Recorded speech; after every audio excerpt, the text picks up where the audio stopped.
Yo, yo, yo, yo, what's going on, yo? What's going on, yo? It's DFJ Hoops here, back again with another live stream. Oh my goodness. We're still on Paul George. We got to talk about this about Paul George. If y'all just tuned in, please make sure you smash the like button. Subscribe to the channel if you haven't, and also don't forget to hit the bell notification icon as well. Salute to my guy Mike. One Mike in the building, always showing love and support. Appreciate you, appreciate you. Says salute, bro. I was on the Pull Up Basketball podcast. Whole lot of whole lot of cap on that channel. Talk to you, man. Um, I mean, you might disagree with his takes. I mean, we all disagree with each other's takes, but I mean, I don't think maybe disagreeing shows or proves that it's cap, right? I think sometimes that's what we get confused with. Just because you disagree doesn't mean it's cap. So, but yeah, I tuned in later on, but I don't know what why or yeah, I don't know why you're saying he was capping, but yeah, had some bad takes that I heard, some terrible takes that I heard about Ben Simmons, but I don't even want to get into Ben Simmons right now. If I get on that clown's helmet, I'm not going to, I'll probably cook him the rest of the stream. But yeah, it's not about Ben Simmons. But um, we got a topic here, and we have to talk about Paul George, right? We're still on Paul George. We haven't forgotten what he did heading into the All-Star break, right? We're still on him, but as Sixer fans, is Paul George getting hate from Sixer fans? That's the topic today. That's what we're going to be talking about. Appreciate y'all. Appreciate y'all for tuning in. Salute to my guy, Rap Guy Reloaded. Appreciate you. He said PG, y'all.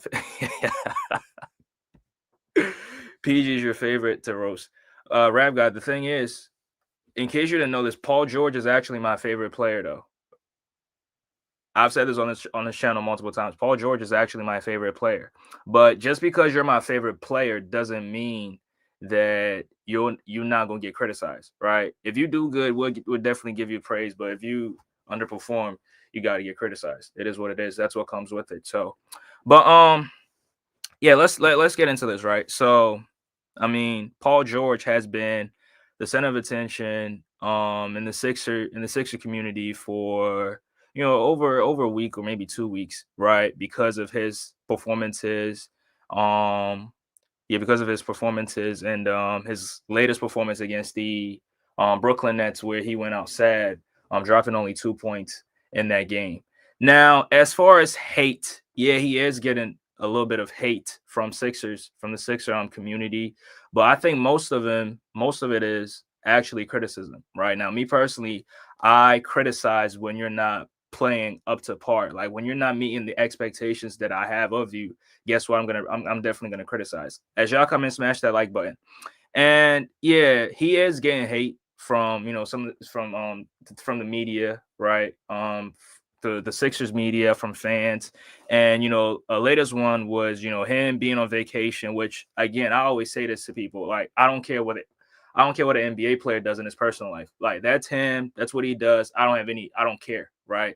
All I care about is you performing on the basketball court. When you step on the court, when you wear that Sixers across your chest, when you step on the court, all I care about is your performance. I don't care. I don't care about what you do off the court. So people used to ask me, like, what you think about when James Harden was with the Sixers? People used to ask me, like, what do you think about James Harden's pregame outfits? I'm like, yo, I don't care. As long as he's producing on the court, that's all I care about, right? And he was producing in the regular season. Now in the playoffs, that was a completely different thing.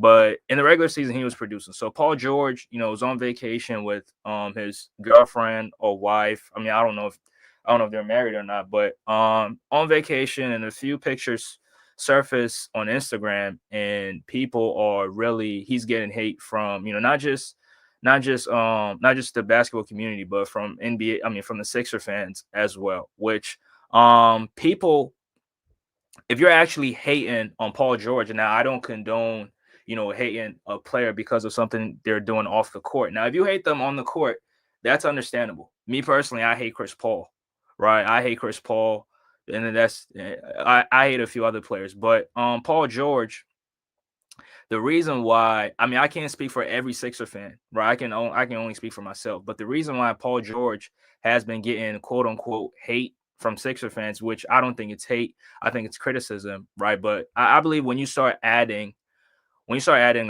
what you call it, when you start adding off the court stuff, now that becomes hate because it's more than basketball at that point. You're not talking basketball at that point. But the reason why is because he hasn't been playing really good in his last few games for the 76ers. And as a result, the Sixers have been losing. I'm not saying he's directly responsible for why the Sixers are not winning games, but I mean, he is a contributing factor to why the Sixers are not winning games. We can also attribute that to coaching, Embiid not being there for the team. Like it's not just Paul George, right? It's not just Paul George. Rap guy says, you miss Ben? Hell no, bro. I don't miss Ben Simmons. I don't miss Ben Simmons. And Ben Simmons is one of the players I hate. I hate quitters. If you quit on the team, I will hate on you forever. So, so yeah, that's that. But salute to the sporting page in the building. Salute to the sporting page. He says fair, unfair. That's what we're doing now. That's why we're here to talk about it. Sporting page. Appreciate you for stopping by. But that's what we're here to talk about. But yeah, as far as hate, I don't think he's getting hate, but I think the criticism has really he's being criticized, right? And he's being criticized for the right reasons because for number one, people are always, when you sign a contract as massive as Paul George signed, you're always going to get criticized when you're not playing up to par. Right now, people always talk about the contract and the 212 over 4 years. He's getting paid $50 million this season, which Paul George signing that contract, he should have expected it, right? Now I know he doesn't care about the criticism from the outside. Like I think he's tuned out the noise and he's trying to, do his very best to help the Sixer team win games. But the thing is that when you're not playing up to par, people are always going to criticize. And the first thing they're going to bring up is the contract that you signed for, right? Now, are we saying that Paul George hasn't had any good games with the Sixers? No. He's had multiple good games with this. He's had a stretch where he was playing pretty good, right? With Embiid, without Embiid. But the thing is that his terrible performances, along with the Sixers losing games, that's why he's being criticized. And lastly, against the Brooklyn Nets, his performance was so atrocious. And that's why the hate, which I don't think it's hate, I'll say it again, but that's why the criticism has elevated to has really elevated to a whole nother level. Now, I criticize Paul George, which I want to start by saying this. Now, I criticize Paul George because I have my own expectations for Paul George, right? Now, people might have different expectations, which is fair, but me personally, when he signed with the team, when he came to the Sixers, I expected him to be a third option, right? I expected him to be a third option to complement Joel Embiid and Tyrese Maxey. I thought those were the two best players on the team. And I did not expect Paul George to come in and be the second option on this team. So that's number one. And number two, I expected Paul George to elevate his play in games that Joel Embiid was not going to be playing in, right? So, I mean, every season, if you're a Sixer fan, if you're a basketball fan, if you've been following the Sixers, we all know every season Joel Embiid misses games, right? So I anticipated that before the season started. And I said to myself, if Embiid is not playing, Paul George should be able to elevate his playing style or playing level to a second option level and play at least all-star caliber basketball. That's what I expected of Paul George. And has he been that? Salute to TuneIn Sports for tuning in. Salute to TuneIn Sports. He says vacation P. TuneIn Sports, you funny as shit, bro. But yeah, salute to TuneIn Sports. Y'all can go check his channel out. Salute to my guy Humble as well. Appreciate y'all. Smash that like button, y'all. Smash that like button. But yeah, I expected Paul George to at least in games that Joel Embiid is not playing in, I expected him to at least elevate his playing level to all-star caliber. Now, he was an all-star last season, right? He was an all-star last season. His numbers were pretty good from last season as the second option for the LA Clippers. And he was playing some good basketball, right? He was playing some good basketball. Now, unfortunately, he did not perform up to par in the postseason, right? But him signing with the Sixers, I expected him to be, at least that version of the Clippers, because if Embiid is not going to be playing, you're gonna have your opportunities, you're gonna have your shots, you're gonna have your time to be good and do what's necessary for the Sixers to win games, right? Because when I want to take y'all seasons back when Embiid was not playing and the Sixers had and the Sixers had Maxey and James Harden. Guess what? The Sixers were winning games. James Harden was doing his thing. So I had those same expectations for Paul George. Right now, I didn't expect him to come in here and make first team All NBA or lead the league in scoring or be an all-star star. Like I didn't have those expectations. Right. I don't have the. He says where are the Embiid Glazers at? Sporting Page. Come on, man. We not talking about Embiid, right? We ain't talking about Embiid. It's a Paul George day, right? So yeah, I didn't expect Paul George to come in and be this number one option, average 30 points. No, right? Nobody in Sixer Nation had those expectations of him, right? Because number one, he's out of his prime. He's 34 years old. Now, some people still believe he's in his prime, which I don't see it. I don't think he's in his prime. Yeah, he's giving you closer numbers to his prime self, but the effectiveness on the game is just not there. It's just not there, right? So I don't think he's in his prime. But I felt like Paul George with Tyrese Maxey, the Sixers should have been just fine, right? Now the Sixer team has dealt with a ton of injuries, to other players and Paul George himself. Because keep in mind, before he even debuted for the Sixers, right, in the preseason game, had a hyperextended knee. He comes back, right? He makes his debut with the Sixers, plays a few games on minutes restrictions, gets off minutes restrictions, gets hurt again, misses time, and then he returns and then he misses time again. So his whole season has been up and down. His whole season has been up and down from from a health perspective, right? Because he hasn't really been healthy for the most part, right? From knee injuries to a finger injury that he's dealing with right now, which recent reports just came out that he's taking injections before playing in games. So maybe that's why he's playing terrible. But I still felt like, having him on the team with Tyrese Maxey, this team should have been perfectly fine.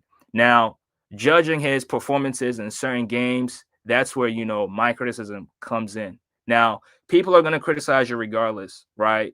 People are going to criticize regardless. Some trolls or the haters or whatever, people that don't believe that you deserve that contract, they're always going to criticize if your scoring numbers is not what they expect it to be, right? And, there's a few examples.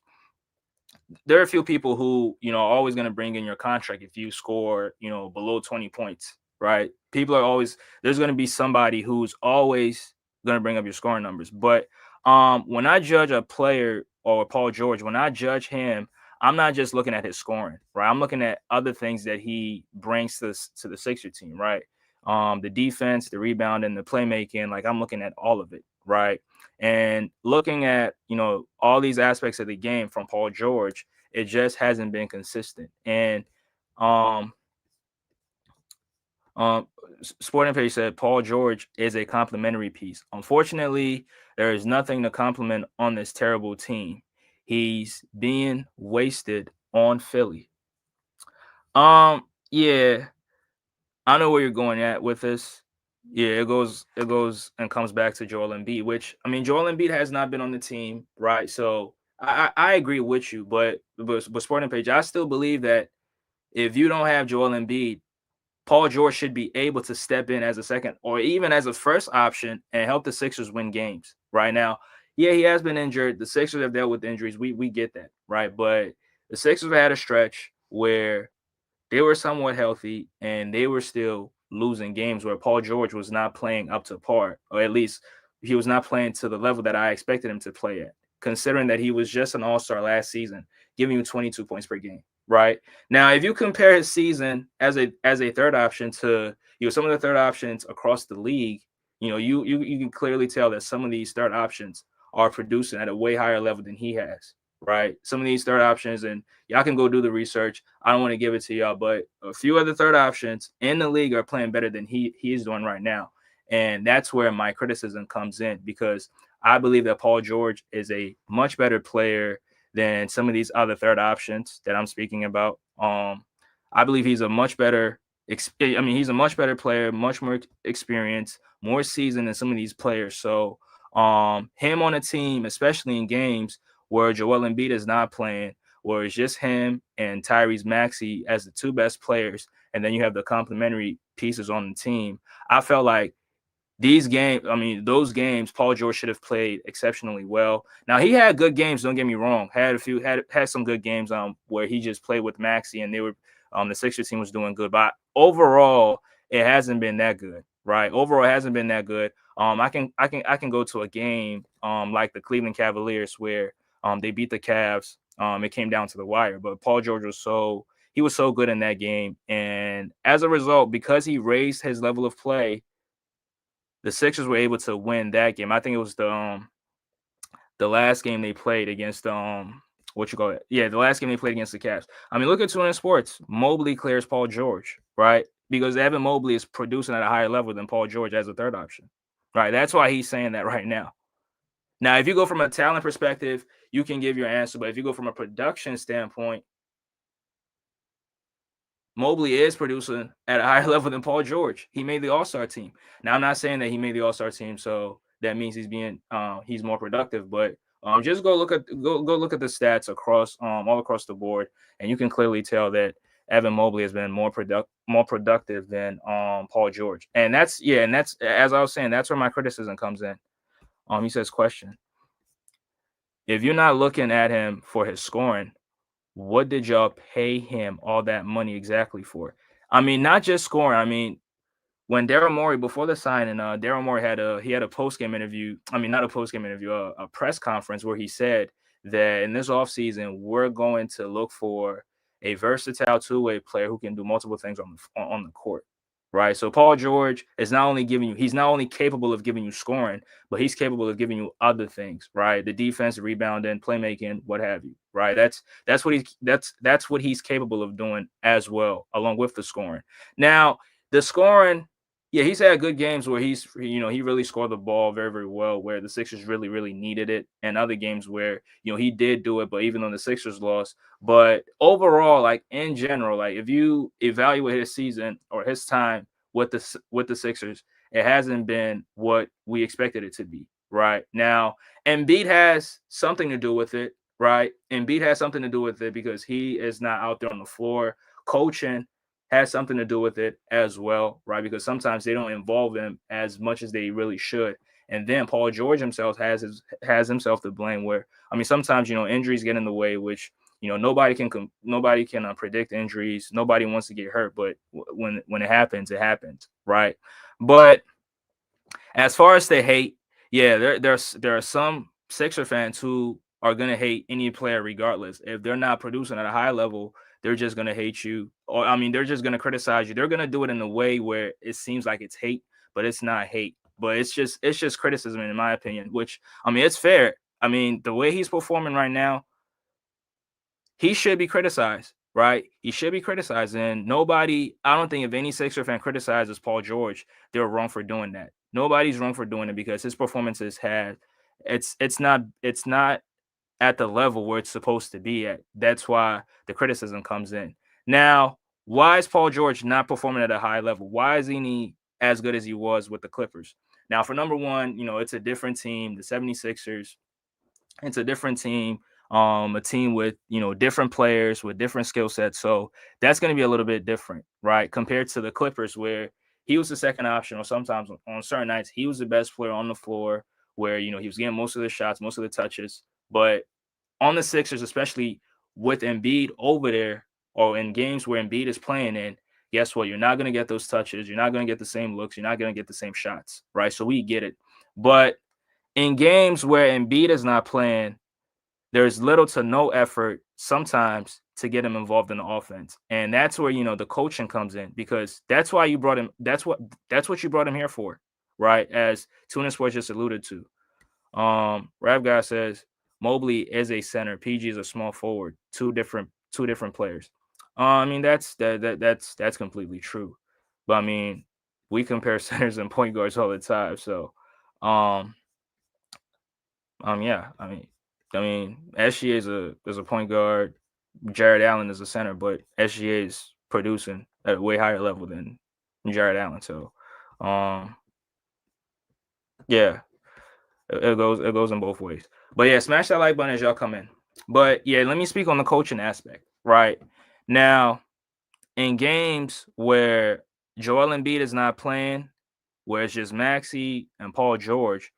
Sometimes, not all the time, sometimes it's just that the offense, they run plays where he's not really involved in the offense. Now, the Sixers offense has been trash, right? I've said this multiple times on this channel. The ball movement hasn't, the ball movement is not what it is from last season. The player movement, players are not really moving as much. So the offense gets stagnant sometimes. And it's just like Paul George is just standing in the corner, waiting for somebody to find him in the corner, waiting for somebody to kick it out to him in the corner for him to shoot a three, right? And offenses like that, Paul George is not. Paul George is a player where you have to involve him in the offense to get him going. Right now, other players are different. They might be out of rhythm, but they might get into the third quarter, make a few shots, and guess what? They're back in rhythm. But Paul George is not like that. Paul George, you have to involve him to get him going. Right? You got to run some actions, got to run some plays for him to get him going offensively. Right now, we know he can make defensive plays. From passing lanes or as a point of attack defender, make plays on defense. But from an offensive standpoint, they don't involve him in the offense. In some games, they don't really involve him in the offense as much. And as a result, he sometimes seems disinterested or sometimes doesn't even seem to be on the team, even though he's on the floor. Guys don't look for him, and they only look for him when they are trying to when they just kick it out to him to shoot a three, right? With their shot clock expiring.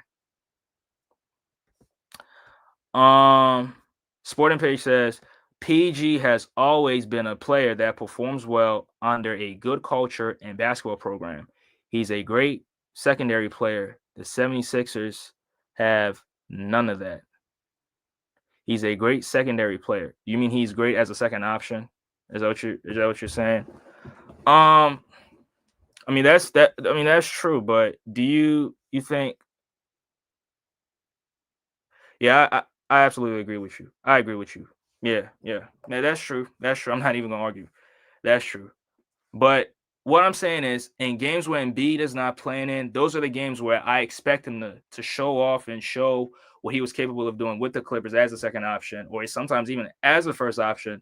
And it's just that the level of intensity is not there. The will to get it done is just not there. And sometimes he looks disinterested, right? That's where I'm speaking for myself. That's where my criticism comes in. And when I criticize players, I'm not hating on players. I'm just criticizing their basketball game. Like I said, I don't care what these players do off the court. Whatever he does with his girlfriend, his wife, that's off the court. That's not on the court. He's not wearing a Sixers jersey doing that. So I don't really care about it. But what I care about is the play, the level of play on the basketball court. And when he steps on the basketball court, sometimes the level, the his ability to play at a very, very high level is just not there. That's what I criticize, right? That's what I criticize. And the last 5 games that he's played in, he's really been terrible, right? He's really been terrible, and there's no way that anybody can defend that. Now, I know what people are gonna say. He's dealing with a finger injury. He has a pinky finger injury, so that's why he's playing the way he's playing. Which, I mean, it's fair, but sometimes when other players get hurt, do we make the same excuses for them? Do we make the same excuses for them?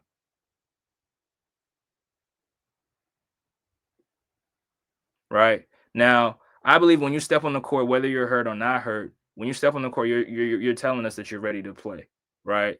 You're telling us that you're ready to play, and that's the same standard I hold Embiid to. And if I hold Embiid to that same standard, I have to hold Paul George to that same standard as well. When you step on the court, you're showing us that you're ready to play. So when you play and you don't perform at the level that you're supposed to perform at, guess what? Criticism will definitely come your way, right? Criticism will come it will definitely come your way. So, Sixer fans are not hating on Paul George. He's getting the fair criticism that he deserves because he's not playing at the level that he's supposed to be playing at, and that's why he's getting all this criticism from Sixer fans.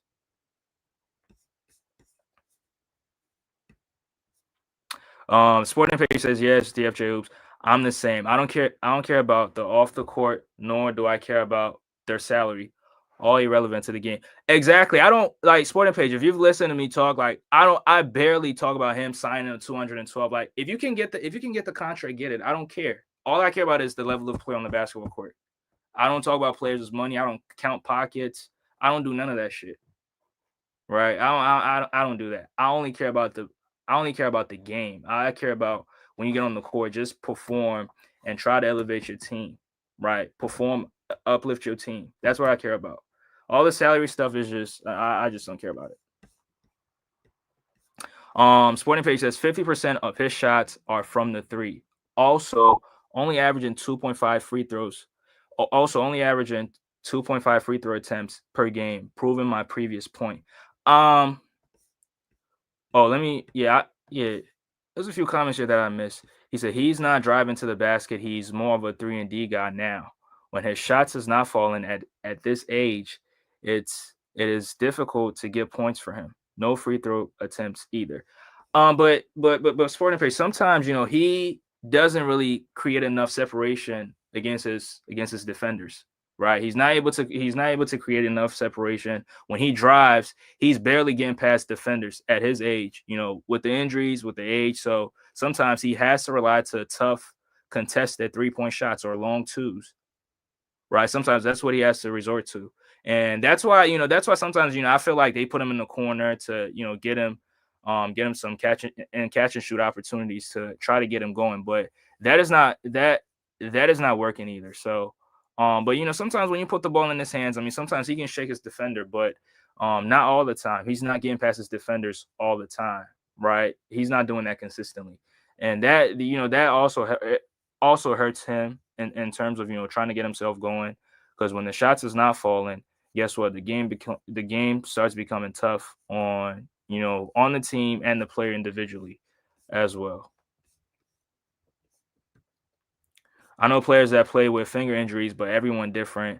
I don't know how bad his injury is, but I'm just saying. I've seen some Philly fans calling him Pinky P.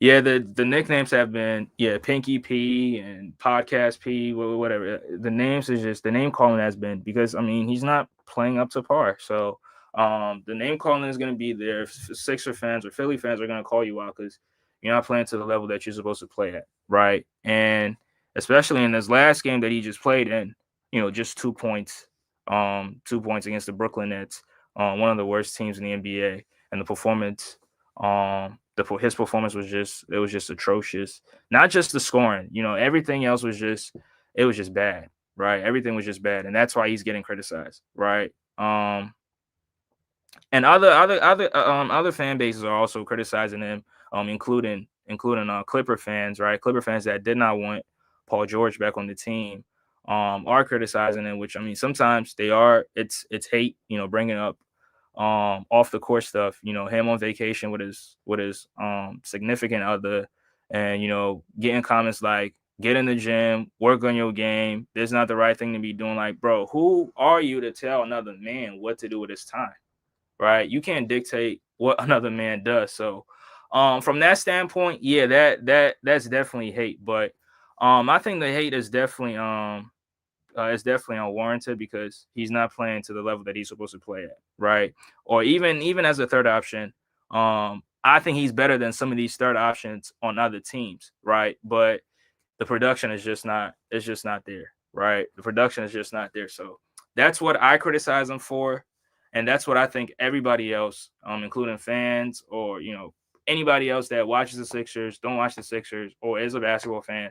If you want to criticize Paul George, it should be about his game, and we should leave the personal stuff out of it because this is what the game is for, right? You play good, you get all the praise, right? Like Jokic is getting praise, SGA is getting praise, and other third options are getting praise, right? Evan Mobley, like my guy Tuna Sports just brought him up. He's getting praise because he's elevated his game, right? Playing at a very, very playing at a much higher level than he did last season. Production is his production has been high. Made the All-Star team. He's getting praised. So if Paul George was playing good, guess what? Other fan bases would be praising him as well. And I don't think he would be getting any hate at all. He lost his explosiveness in 2016 due to that leg injury, losing his ability to drive to the rim.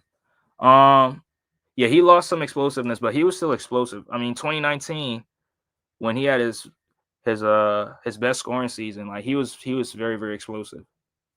He was very, very explosive. Had some signature dunks in that season as well. I really remember that season because that's his best season in my opinion. But yeah, he's older now. So yeah, obviously lost some explosiveness. I think that injury against OKC in 2023 that really hurt him. That hyperextension really hurt him. And then fast forward to this season, two hyperextended knees. So the explosiveness is just gonna the explosiveness is just it disappeared. Right, it's not gonna be there as much. So that's that. Salute to my guy Phil Evans in the building. Appreciate you. Paul doesn't have a true point guard to set him up either. It's different being without James Harden. That's a great point. But I feel like when Paul George was playing on the Clippers, when the Clippers did not even have an actual point guard, when Patrick Beverley was running the point, Paul George was still productive in those seasons with the Clippers, right? Now he was in his prime at that time, so he was in his prime, much younger, so maybe that's a little bit different, right? Because Maxi Maxi's not a facilitating point guard. We all get that, but he, in terms of playmaking, he's much better than Patrick Beverley, right? And Maxi sometimes can create shots for Paul George in ways where when he drives to the basket, guess what? It frees him up. But Maxi sometimes is hyper focused on scoring, and that's all he's focused on, and sometimes doesn't even look to pass, right? So I'll give you that. But I felt like when he had no point guard, he was still able to get off. Guys were still, making plays for him. He was making plays for himself as well. But right now, it's just like he's not as good as he was back then. And I think that's another thing, right? He's not in his prime no more, so the effectiveness is not going to be the same. Says Paul needs to be in a proper system to excel at this stage of his career. Unfortunately, Joel Embiid does not care about winning, and the trickle effect destroys everyone. I mean, he's nursing an injury. I mean, come on, nursing an injury. Nursing an injury, man. It's not like he's healthy and doesn't want to play. Man, that's funny, man. Sporting page is gonna criticize Embiid, bro. It is what it is at that point. I usually don't like how Philly fans operate, but I can't even be mad at them at this point. Yeah, I mean he's not playing good, and when you're not playing good, guess what? You will get criticized.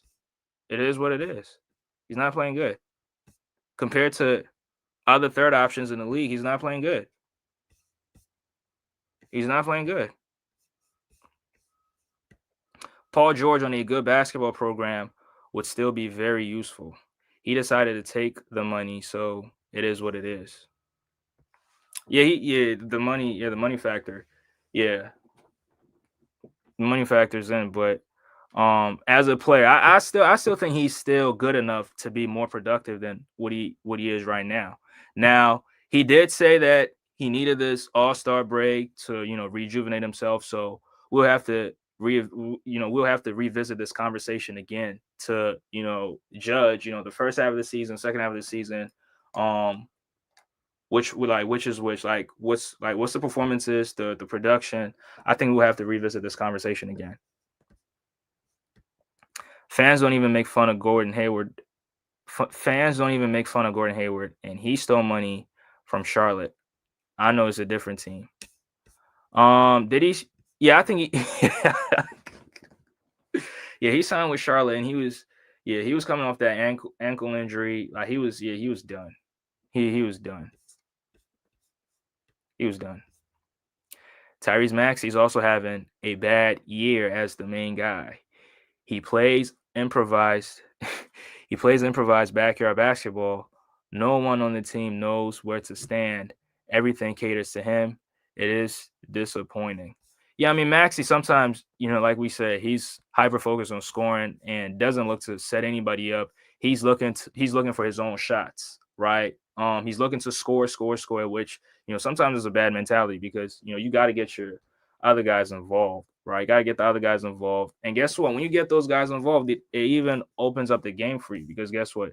When other guys are making shots, the defense don't have to cheat and try to double or triple team, try to trap you every single time. So yeah, we can blame Maxey for that, but Paul George also deserves blame, right? So I'm giving all of them blame, not just what you call it, Maxey. Paul George and B gets blamed as well. Everybody gets blamed. Salute to my guy, Big Fan Breezy. Appreciate you, Breeze. Appreciate you for stopping by. Appreciate you. Appreciate you. I just want to focus on these last comments, and I'm gonna get into the last thing, and I'm gonna drop the link if y'all wanna come on the show and give your thoughts. You can very much do that. But yeah, wait, take a few comments right here. He says Maxey creates 0 shots for others. He's not a team player at all, and he cannot make his teammates better. He's a super 6 man on a championship team. Sorry. Wow. Uh I think he creates. He create. It's not consistent, but he does create for his teammates sometimes, right? He does create for his teammates sometimes, but he's not a Tyrese Halliburton. He's not a Trae Young. He's not a James Harden. He doesn't set up his teammates the same way as those guys would. Like those guys are real playmakers. Those guys are real facilitators. So it comes natural to them. But Maxey is just like that's not his strongest suit. So I think he's still developing on it. It's not clearly what it's supposed to be, but I think he does set up guys, but it's not to the level as those guys do. Right? I don't think it's to the level as those guys do. Those guys do.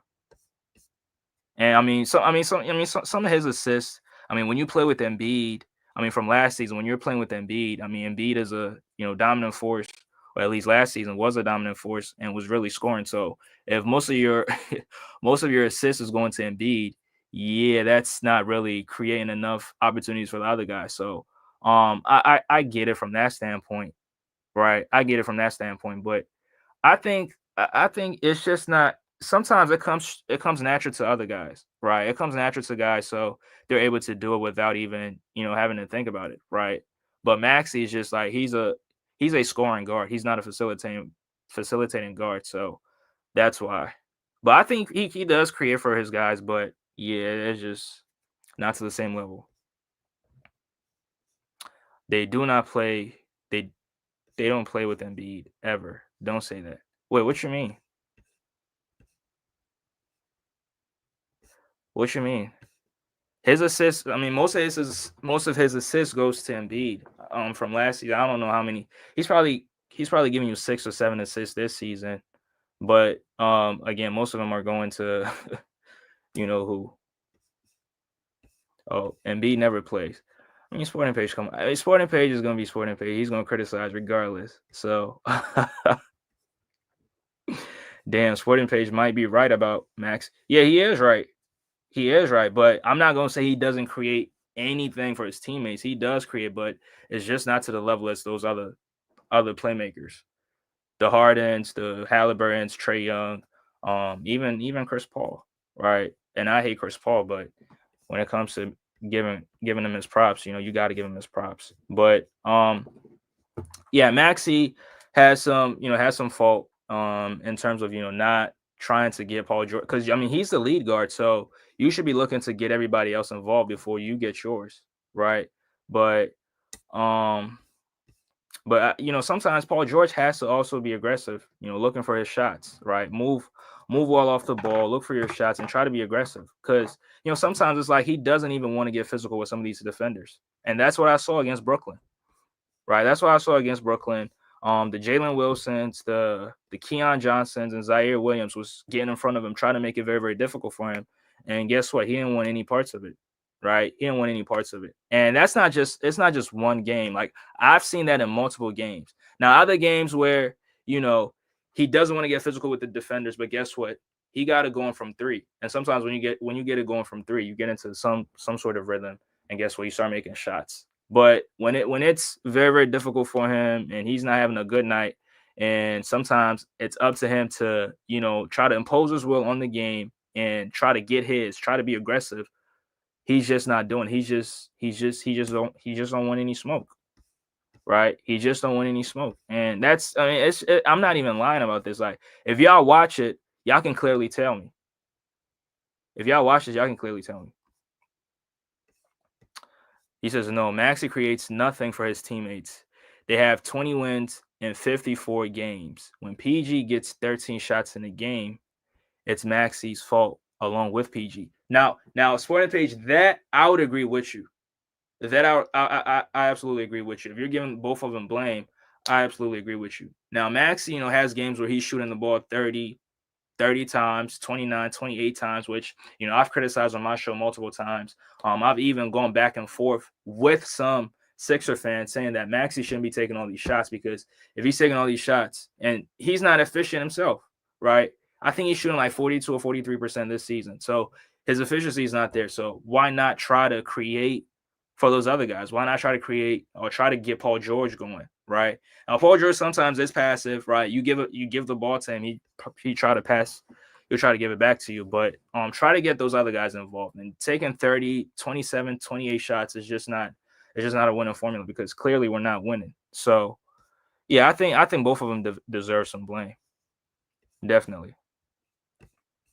Salute to Phil Evans. He says, I'm a Philly fan and a Maxi realist, and people think I hate Maxi, but if we trade Embiid and PG and build around Maxi, we instantly become the Hawks. Not good.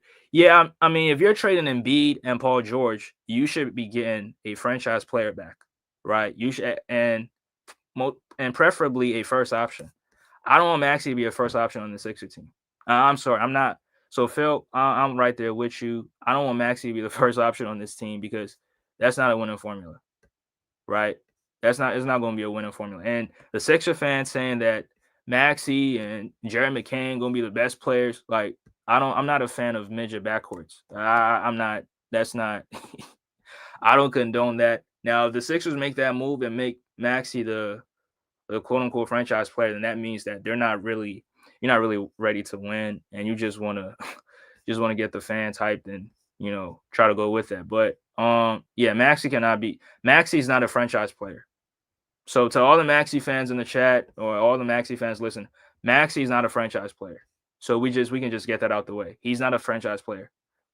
I think he could be a second or third option on a championship team. I mean, Sporting Page thinks otherwise. Sporting Page says he's a sixth man on a championship team, right? Which I think is a little crazy. A sixth man it's a little bit of a stretch, but yeah, Maxi can definitely be a second or third guy on a championship team.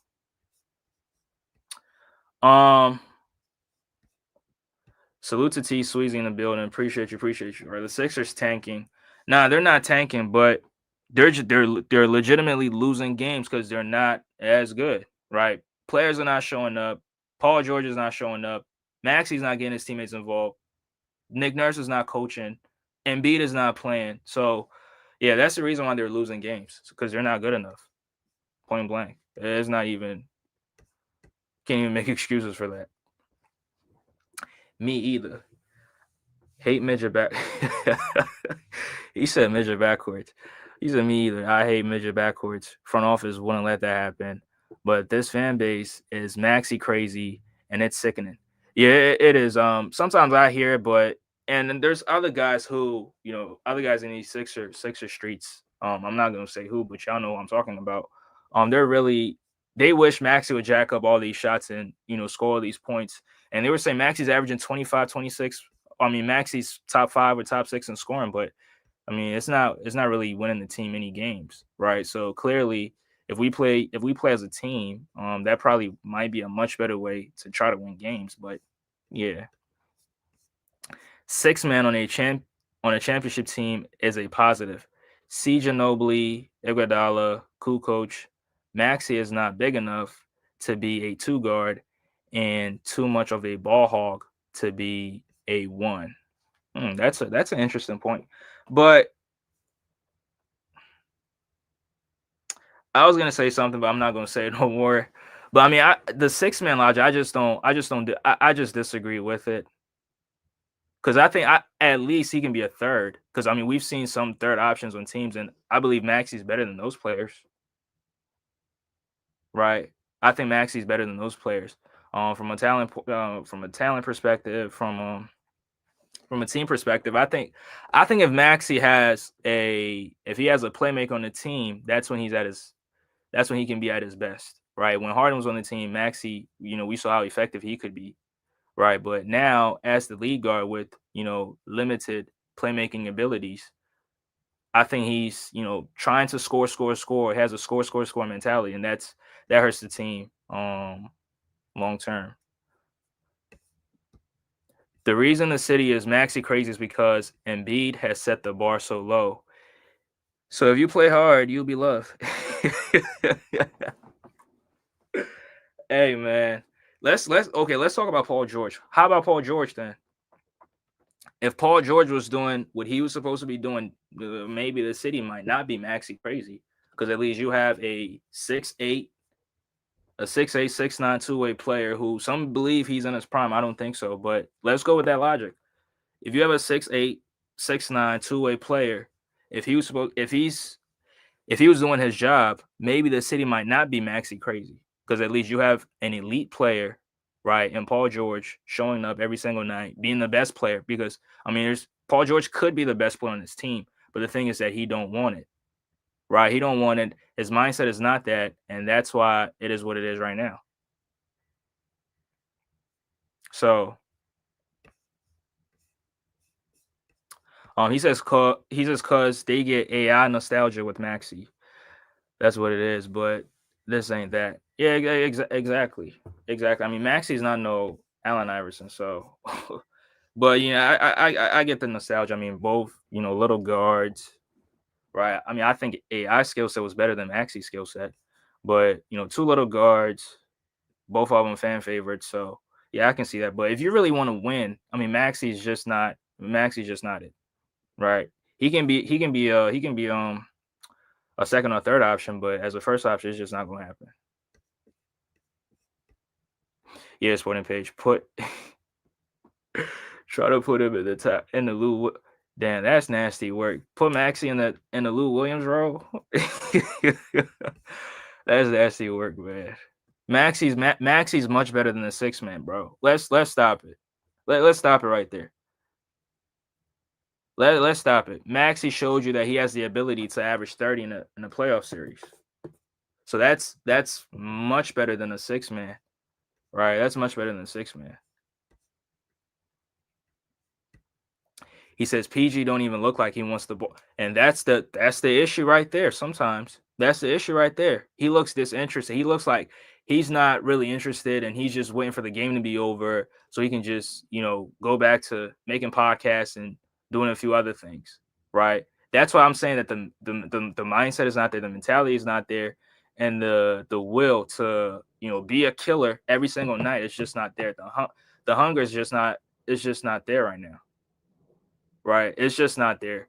And that's why I didn't get my hopes up that much, right? That's why I didn't really get my hopes up that much in terms of him being, being a first or, second option. That's why I had him as a third option coming to this team and, playing alongside Embiid and Maxi. I mean, yeah, Embiid and Maxi, but I mean, sometimes in games where those guys are not available, you should look to, I mean, if you have an elite player, with the skill set of Paul George, I mean, you should look for him to, be aggressive and try to look for his own shots and help win games. But it's just not. It just don't happen like that, right? It says Paul George is 34 years and 292 days old. Who said he was in his prime? Damn, you found out how many days he was? I mean, damn. Nah, somebody still thinks he's in his prime though. I mean, some Sixer fans believe he's still in his prime because he made the All-Star team last season, which I was trying to tell him that players are able to make the All-Star teams when they're past their primes. Chris Paul made the All-Star team when he was way past his prime, right? So it's not like we haven't seen him before. I mean, LeBron is making All-Star teams.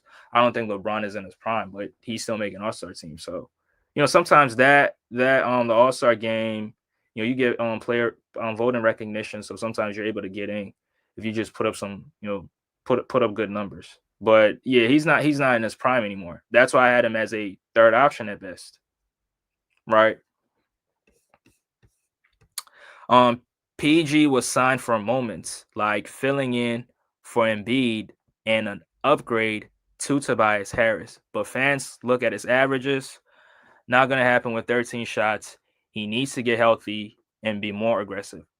Phil, that's a great comment right there. that is a great comment right there. Filling in for for Joel Embiid, which sometimes he does and other times he doesn't. Now, he's supposed to be an upgrade from Tobias Harris, which is a fact, right? Daryl Morey did say we need a two-way player who can do a little bit of everything. He did say that, right?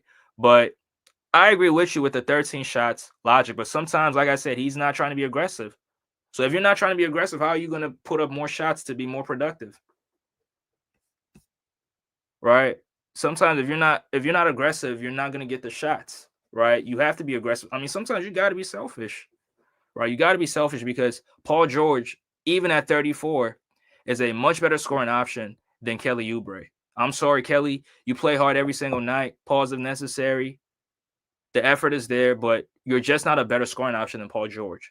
But you have certain games where Kelly Oubre is taking more shots than Paul George. And why is that? Why is that? Is because Kelly is being aggressive and Paul George is being passive.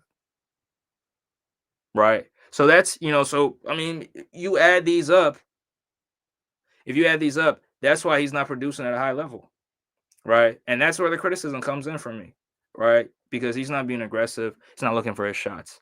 But sometimes Maxey has to do much more creating for him, right? Which I've advocated for a facilitating guard for the Sixer team. And I mean, I think an example is what the Minnesota Timberwolves did, right? When the T-Wolves had D'Lo and they had Anthony Edwards. Like, you got two guards that are hyper focused on scoring. Now, D'Lo's he's a capable playmaker, right? He's a much better playmaker than Tyrese Maxey. But the Timberwolves figured out that the two scoring guard duo is just not going to work. So they swapped D'Lo for Mike Conley. They tried it the first season, it didn't work out, and in the second season, guess what?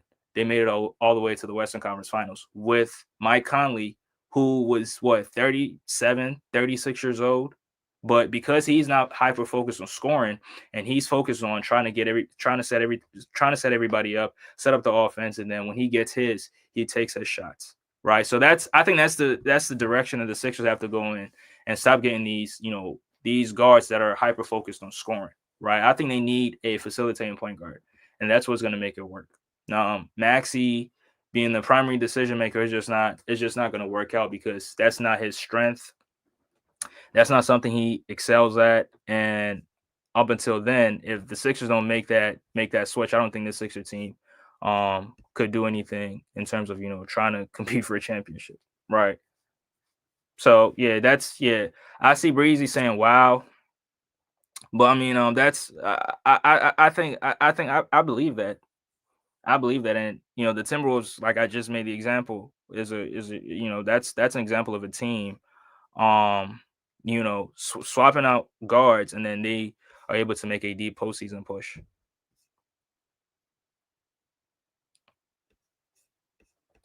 Vegas Dav says so. McCain ain't y'all point guard of the future. I mean, Jared McCain is a much better version of Tyrese Maxey, but I think McCain, you cannot play McCain and Tyrese Maxey together. Right? You just can't play those two guys together. So that's why you need a guard, like a much bigger guard who can play make and play defense for you. If you're gonna play Maxey at the two guard, right? Or at least get a playmaker, somebody who can play make, right? Get somebody who can play make. But Maxey and McCain, I don't I don't approve of it. That's why I was hoping we would get a chance at Lonzo Ball, but the Bulls extended him. And no, McCain is a bench scorer. Yeah, I mean he's a bench. I have him in the bench. I have him in the bench role, right? I have him as a bench player. That's where I have him at. But I mean, I'm not the coach, so I don't get to decide. But yeah, I don't think Maxey and McCain can both start. You need just one of them in the starting lineup. The 76ers don't have a point guard, and they don't have a center. Basically, could care less what fake positions say on Basketball Reference. Man, Sporting Page is going all in on Joel Embiid. This shit not funny. But yeah, I appreciate y'all. I appreciate y'all for tuning in. Appreciate y'all for tuning in. This has been a fun one. But yeah, I think the Sixers are gonna have to make that decision, right? But I mean, it's not gonna work out if Embiid don't get on the court. So Embiid is he's gonna have to get on the court, and we'll see how this shit looks like. But um, with Embiid on the floor with Paul George and Tyrese Maxey, it's just like Paul George becomes a afterthought where they don't really run too many plays for him, and sometimes he's also being passive because he's just like he just wants to chill and just watch the show, watch Embiid take all these shots, watch Maxey take all these shots and get all these points. I mean, against the Milwaukee Bucks, a game where Paul George could have looked to get aggressive in that game, but he just decided to chill and just watch Maxey and Embiid do all the work, right? Which I mean, sometimes you got to blame Nick Nurse because playing through Embiid is not good, especially with how he's playing right now. It's just not good, right? The offense should not be running through Embiid. Embiid shouldn't be taking all these shots, right? Some of these shots have to go to other players, but it starts with Paul George being aggressive, right? If he's not aggressive, then guess what? Embiid is going to jack up all those shots. But if Paul George is being aggressive, I definitely believe that he can be much more productive and much more better than how he's playing right now. And it would probably be a much better situation for the Sixers, right? Tuning Sports says no defense, terrible backcourt. Yeah, we not trying to be the Cavs, bro. We not trying to be the Cavs. Sporting Page says trade Embiid, trade Maxey at his high value, and keep it moving. That simple. Dr. J is not walking through that door, brother. So the Sixers should clean house. I mean, I wouldn't be. I mean, it depends on what you're getting. It depends on what you're getting. Like I said, if you trade those guys for a franchise player, yeah, go ahead. Make it happen. Make it happen. So, he says preach, and B should be an offensive hub, and B should be an offensive hub and from plays off of him. But being the first option for Embiid is over. I agree. I agree. Right? I agree with that. I agree with that.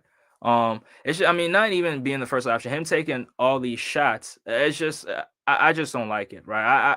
I would rather you spread the ball around, try to get everybody else going before if you want to jack up shots before you can jack up shots. But him being in the games and jacking up all these shots, I don't think it's not going to work out, right? You're taking away from these other guys. You're taking away from Paul George because how is he going to get going if you're not trying to get him involved in the games, right? So yeah, Embiid cannot be the first. Embiid cannot be the first option. Or let me say, the offense should not be running through Embiid. That's how I put it. That's how I'll put it. Phil. That's how I put it. Vegas says the offense is slow as fuck with Embiid on the floor. The offense and the defense is terrible with Embiid on the floor. I mean, the offense it's a little bit better compared to the defense. The defense is just atrocious because Embiid is not a good rim protector right now, right? The rebounding, not there. Yeah, he can get you double-digit rebounds because he's 7 foot, but the glass cleaning is not there. The defense in transition is just not there, and guys go at him defensively because he's because he's injured, he's hurt, so he's not going to be as effective as he was in previous years. So, and Embiid on the floor really hurts the Sixers. Now, Sporting Page, you think I make excuses for Embiid? I don't make excuses for nobody. I don't. That's why we fail in the playoffs. ISO ball is easy to stop in the playoffs. Exactly. Exactly. Right, exactly. Teams are doing everything by committee, so the Sixers got to do the same thing. Yes, exactly. Terribly slow. He's a turnover machine as well. Low basketball IQ. Yeah, I'm not disagreeing with that. I'm not disagreeing with that. Not yeah. This version of Embiid, yeah, you're spot on. I'm a PG fan, and that nigga should retire ASAP. That's damn. You want to retire after one season with the Sixers? Hey, but FD2 Roni, I mean, he just said that he really needed this time off, this All-Star break. So let's see how he uses this break to rejuvenate himself, right? Because he said that's what he needed, and he's gonna be much better in the upcoming game. So we're gonna take his word for it. But if he's still playing terribly, guess what? The criticism will still be there, right? We'll criticize him every single time. We'll call him out every single time. And that's where I'm at with it. If you can't get from the 3-point line to the rim with the live dribble, you should not be the first option in the playoffs.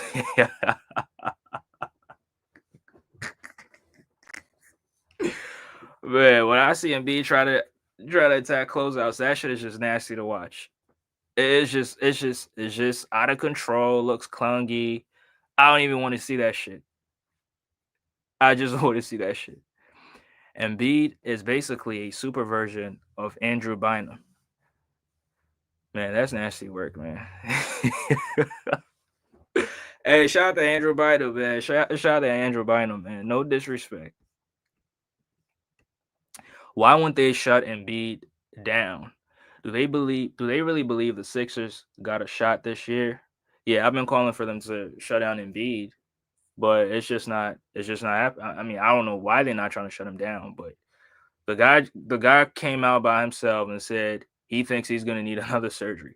So sometimes we got to listen to some of these players, right? He doesn't feel confident. He doesn't feel confident within his body. So, yeah, the Sixers, what are they waiting for? We got to shut him down. And if you want to make a run at the play-in, go ahead. And I mean, if you make the playoffs, you will get eliminated in the first round anyway. So, but yeah, they should shut Joel Embiid down because it's just I don't want to keep watching this. This is just ugly to watch, right? It's ugly to watch, and it hurts the Sixers as well. So, he says, "Call it a super bite." Yeah. Sporting page funny as shit, man. The sporting page is just. He said he already retired. He just didn't announce it yet. I mean, that could be possible, man. That could be possible. That could be possible, man. Because that performance against Brooklyn, that's I don't know, man.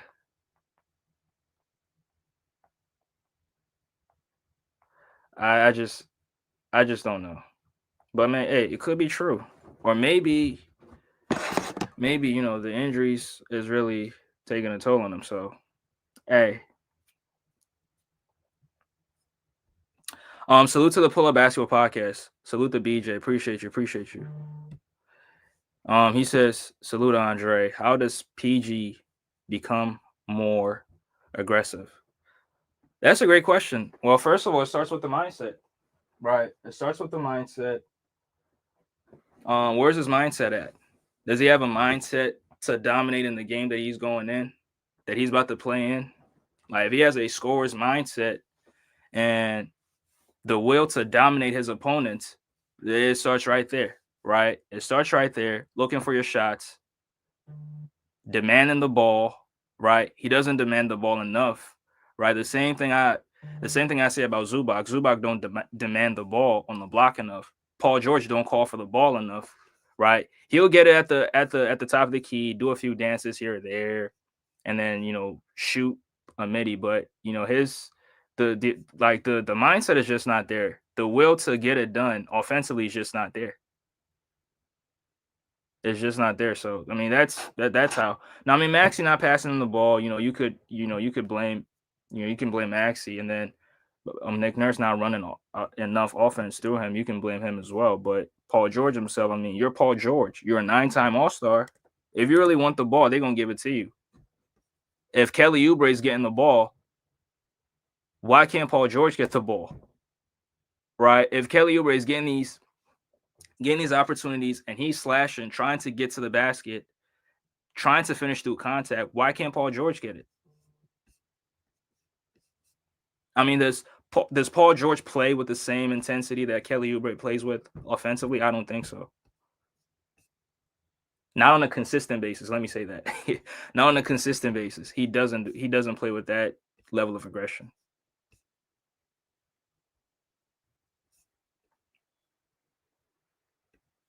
Now, how much should he be averaging with Embiid and Maxey? 20 points a game? Okay, let me say between 18 and 22 points. How about that? And he's had multiple games where Embiid is not playing. So those numbers should be elevated, in my opinion.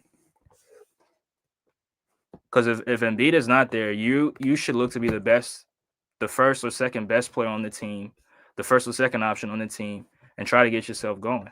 But again, the aggressiveness is not there. Now, yeah, Tunis, I dropped the link for BJ. I don't know if he's gonna tap in, but yeah. Yeah, he's had multiple games where Embiid is not playing, and some games he did show up. I'm not saying he didn't show up, right? Against Cleveland, like a game that BJ you like to bring up, finished with what? I forgot how many points he finished with, but that was a great game against the Magic. Some good games against Sacramento, some good games. But other games he hasn't been that good. It is what it is. Against Denver, he wasn't. Right, against Denver, he wasn't. Against Brooklyn, he wasn't. Against the Suns, he wasn't. Right, so, BJ, I think you got to give your man some criticism as well. You got to give him some criticism as well. So, yeah, between 18 and 22 points. That was my expectations for him.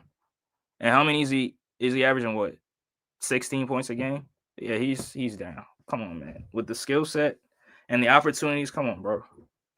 The production should be much higher. The production should be much higher. You can't be in the same ballpark as Evan Mobley. Evan Mobley, fucking Mikal Bridges, Desmond Bane, all these guys. Like, come on, bro. Come on. That's where my criticism comes in. Now, it's not hate. When I call out players, it's not hate. Now, I mean, when I'm hating on the player, I would say that I'm hating on the player, but it's just fair criticism, in my opinion. It's fair criticism. He averaged 20 last month. I mean, how many games were played in that month? How many games did he miss in that month? And what caliber teams did they go up against? Were they playing teams under 500? Were they playing the top six seeds? Like, what teams were they going up against? Are the Clipper fans, are the Sixer fans jealous Clippers got bent? Hell no. Why would Sixer fans be jealous of that? Why would Sixer fans be jealous that the Clippers got Ben Simmons? Bro, come on, bro. Simmons is nothing without the Sixers. I'll put it like that. Without the Sixers, he never made the All-Star team. Without the Sixers, he never been in no DPOY conversations. So yeah, I'll put it that way. He's nothing without the Sixers.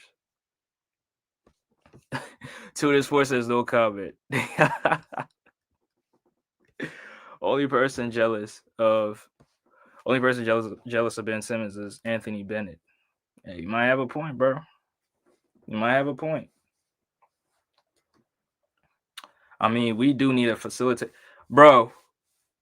Yeah, we do. I'm not disagreeing with you on that, but if that means getting Ben Simmons, I would not be a Sixer fan. If that means getting Ben Simmons, I would not be a Sixer fan. I don't like quitters. And Ben Simmons is a quitter. He quit on the Sixers. Why would I want a quitter to come back to the Sixers? It makes no sense. It makes no sense. He's a quitter. That's all he is. And hopefully he don't quit on the Clippers. I mean, I don't think the Clippers are going to play him in any high any like meaningful games anyway. So I mean, he might get play. I mean, they might play him, but I mean, I just don't think so because the offense is just not there.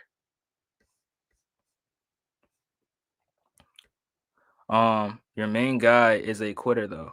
Who's my main guy? You talking about Embiid? Sporting page. Embiid, like how many injuries has he played through in his career? How is he a quitter? Embiid is not a quitter. Ben Simmons is a quitter. Sport man, yo, Sporting page funny as shit, bro. Played 11 games. Sacramento, Golden State, Orlando, Cleveland, Phoenix, Denver, Brooklyn, New York, New Orleans, Chicago. And he averaged 20 points in that month. Okay, that's good. That's good, but were these I mean, out of these games, how many games did Embiid play in? Cuz like my whole thing is when Embiid is not playing, he is not as aggressive. And those are the games where I feel like you got to be more aggressive in because Embiid is not there. Right? So we absolutely need the scoring from Paul George. That's where he has to have that scoring mindset. But that's where you see Kelly Oubre being aggressive and all these other players being aggressive, and that's where you question his mindset. Like, yo, what we doing?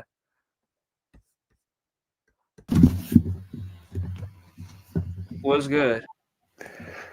Yo, so the 11 games that right there, salute, salute. Yeah, salute, The salute. 11 games, these are the games that he played: Sac, Golden State, Orlando, Cleveland, Phoenix, Denver, Brooklyn, New Orleans, New York, Chicago. So Sacramento playoff team, Golden State playoff team, Orlando playoff team, Cleveland playoff team, Phoenix playing team, Golden Denver. State playoff team. Yeah, there'll be a playoff team, and they're the playoff Yeah, team in they the out West the for sure. plan. They're the 10th And that's seed. the game the Sixers got run off the floor. Right. So I'm gonna get to that. But Okay. I'm going by what he recently The because he production. averaged 20 Got last month. So you. Got you. Brooklyn trash team, New York playoff team, New Orleans trash, Chicago playing team. So that was y'all toughest month last month as far as competition. Two of the games Embiid played in was Golden State um and Brooklyn. The one of y'all beat Brooklyn by like 30. Those are the only two games he played with that Embiid played. The rest of the games Maxi, it was Embiid and Maxi. That's why I told you Embiid and PG, Embiid takes away from what PG's aggressiveness is because you got him as a third option. And quite honestly, it's not really Embiid's fault because, like I told you the last show, you guys gave him the third option. That's the label y'all gave him. But when Embiid's out the way, he puts up second option numbers. Sometimes he even outplays Maxi. Cleveland, Sacramento, Orlando. Like their games last month, he was actually the high scorer. Charlotte's a trash team, but they're better than Brooklyn. So you got to look at the performance he had against Charlotte. I'm telling you, it's the fact that Embiid's in the way. When you give a player of his caliber the third option label, he's gonna play like a third option player. Now, as a third option, what he's averaging 16 a game. Yeah, they're about. Mm-hmm. So go around the league and show what are the third options averaging across the league. I know Porzingis is averaging more. Bridges is averaging more. Bain is averaging more. Mobley's averaging more. Uh, yeah, that's off the top of my head, but people can fact check me. Right. So you said Mikal Bridges. You said was Mikal averaging 17? Wasn't I 18 last time we checked? I gotta recheck that. But as I look at as a third option, this is what third options usually average between somewhere between 16 and about 18 points. But that's not even factor in the injuries he's had to even play through in the DJ, minutes restrictions. can I ask you a question? Yeah, From a talent perspective, is Paul George not better than the average third option in the league? Bro, I told you he should be your first, second option. But that doesn't matter what I say because if the Sixers, and this was echoed, I think you even said it, we can use Paul George as a third option. I never bought into that. There's no reason why he should be the third option in your team. But if you give him the label of that, this is what you have. Now, Maxi bringing the ball up, not being a playmaker that you've just said that he's not good at, he determines who gets the shots. That's the same problem we got with the Clippers. James Harden determines who gets the ball. Even with a guy like Kawhi, you know how many times we have Kawhi standing in the corner?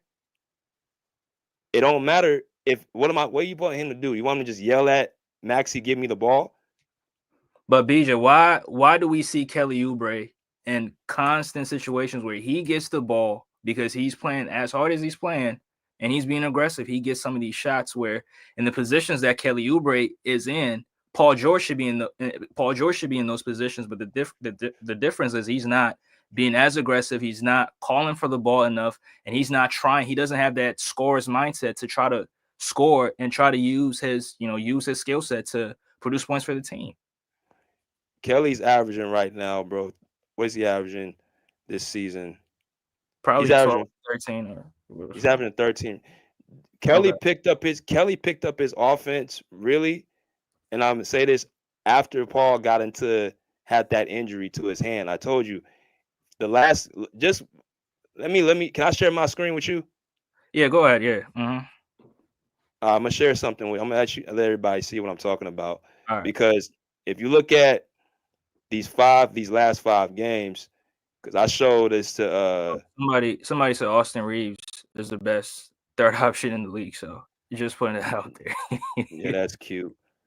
Um, but this is what you got right here. So you have I'm pulling up the stat log right here so everybody can see. This All is right. his last 5 games. You got Brooklyn, you got Toronto, Milwaukee, Detroit, Miami. Now, these are the games outside of Miami that Embiid played in. He played against Detroit, he played against Milwaukee, he played against The Raptors. uh, Raptors, and he didn't play against Brooklyn, right? So the shot attempts have went down, as you can see, since this finger injury. But then again, also you gotta look, Embiid's been on the court. It's only so many shots you're gonna get with a high usage point guard like Maxi and a player like Embiid who just wants to get his numbers. So how many shots does that leave for everybody else? BJ, you remember the first game that Embiid played with Paul George? Yeah, up against New York. How many shots did Paul George get in that game? Let's look. He took 19 shots. So from that game, what did Paul George do differently that he's not doing in some of these other games that he plays with Joel Embiid on? Well, here's another thing. Who Mm-hmm. didn't play that game? Everybody played. Which one who didn't play? No, Tyrese Maxey didn't play. Maxi didn't play. Okay, it still makes my point because in games where Joel Embiid is not playing and it's just Maxi and Paul George, he's not as aggressive as he's supposed to be. Now, somebody said he's averaging 20 without Joel Embiid, and it's supposed to be 25. I mean, he's that good, he's that skilled, he's that productive. Why he can't give us 25 a game? Because again, Maxi, part of this is Maxi. Also, like you just said, Paul does a lot of things other than score. See, a lot of people just looking at the scoring. He does a lot of things other than scoring the ball. He's your best defender on the perimeter, and he's your best playmaker. Mostly, if you want to be truthful about it, when y'all started making that run in December, Paul was the guy really controlling as the playmaker. Because Maxi, to be quite honest with you, has been inefficient for the majority of this season. Because he's So they tried to put Paul more on the ball, and y'all offense looked much better. I think Maxi needs to play off the ball more and play as a 2. And that also, see, Paul's a rhythm guy. I said that. He has to have the ball. He has to feel the ball as well. But the point against the Knicks, what I'm trying to make is that when you have a big 3 and you got his guy looking as the third option, in games when there's only one other option with him, you're going to see the game against the Knicks. You're going to see the game against Orlando. You're going to see the game against Charlotte. You're going to see the game against Sacramento. You're going to see the game against Cleveland. Like, all throughout this season, it's been the same thing. As soon as Embiid comes back, and the only reason I use Embiid is because he's been the one missing games mostly. At max, he's been pretty much available. But I'm saying, take the name out. If you got only 2 of the 3 big 3 on the court, he's going to get more shots. But if it's all 3, he's going to be the third option. I mean, that's what. Wait, say that. Wait, BJ, repeat that again because I missed the first part. Well, my point is that Sixer fans said they want Paul as the third option. Is that not what Sixer fans said? Yeah. Mm-hmm. So my question to Sixer fans is, number one, what made y'all think he should be a third option behind these 2? Because Maxey is entering his prime and Paul George is not in his prime anymore, and it's just appropriate to make somebody who's in his prime as a higher scoring option than somebody who's not in his prime. But is he a better player? Is he a better player? I mean, as of right now, I wouldn't say that, but I mean, it's all projection. I mean, the jump that he made last season, we're expecting him to make a significant jump this season. Now, it hasn't shown, it hasn't materialized, but I mean, that it was all projection at that point. So Maxey's 23 right now. So your prime don't really enter to your 27, 28. But Paul, even if he's lost some of his prime, he's still overall, like I named, the best playmaker, your best defender, and he still is an efficient scorer based off of what he did last year.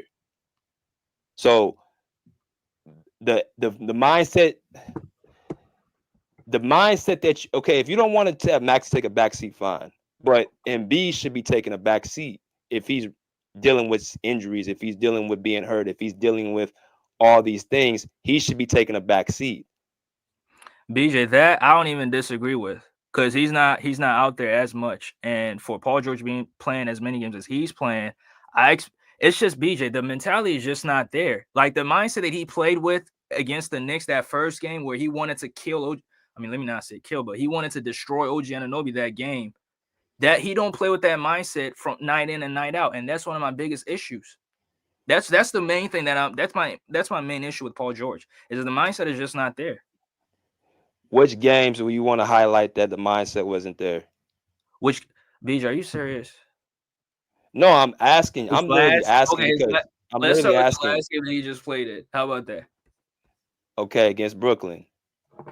Now, what else? Was it against? Yeah, against Brooklyn. I mean, that last 5 games, his mindset hasn't been right. That's because, bro, that's why I'm telling you, he is not comfortable with his hand. Do you not see every time he catches the ball, he's always playing with that sling he has on his, bro? His finger is literally can't even bend it.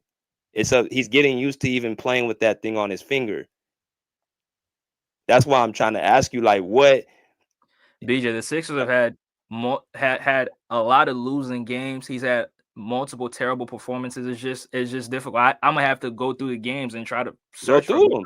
I got the games on the screen right here. Tell me the games right here that he's been so miserable, so bad. Against Denver, that they blew the Sixers out. I know that was a terrible game for him. That was bad. He had 11 points, 5 rebounds, 9 assists, shot 5 for 11 from the field. He shot 45%, but didn't get enough attempts. He had 9 assists that game. So from a scoring aspect, yeah, but from a facilitation aspect, 9 assists is a good amount of assists, and he was efficient. He just really needed to shoot more shots. That's a game you could say he wasn't aggressive enough. What other games? Let's go to the month of December. Let's just start right there. And you see the 20.5 right here he averaged last month? Paul George he's that skill. He can get points. I mean, a lot of those could be garbage buckets for Orlando, but I know that the intensity. No, it wasn't garbage buckets against Orlando, bro. That was the game that he fouled out. That's the game if y'all would have won, he had 25 and that was the game he shot.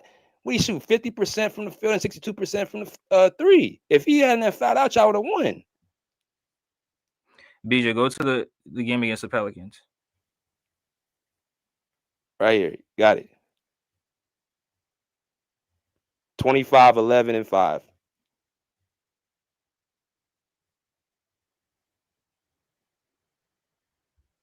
Go to the game against Memphis. The first game, Yeah, let's do both of them. so he only played Memphis one time. The only time he played Memphis is when he played 17 minutes and then he got hurt. So that was in November. That was back in November. Oh, he got hurt. He played 17 minutes in that game. He didn't even complete a half. That's when he hyperextended his leg. All right, let's go to the Chicago Bulls game. Which one? Let's go. Let's do both of them. Let's start with the first one. So this is the game Embiid came back on the court. He had 35 minutes, 12 points, 7 rebounds.